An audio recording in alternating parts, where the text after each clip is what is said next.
Today we are going to learn the intro to Clouds by Zach Sobiech. I do actually have a parody of this song called A Little Nicer on my channel as well if you want to go check that video out after this. And basically it's a very short intro, only about 10 seconds. And it's played on the vibraphone function on the piano. And so let's go and get to it. So basically the song starts off with a C chord, and that's all you're gonna play. So this was first three notes, C, E, G. So we go C, E, G, C, B. And then we're gonna go back up to the A and G.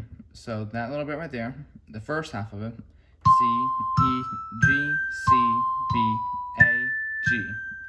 And that's as fast as you need to play it in the actual song.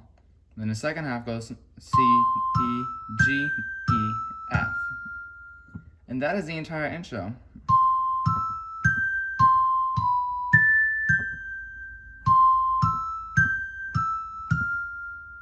Then after that you can start strumming the guitar, and I might do a tutorial for that one as well if this one is received well. Thank you.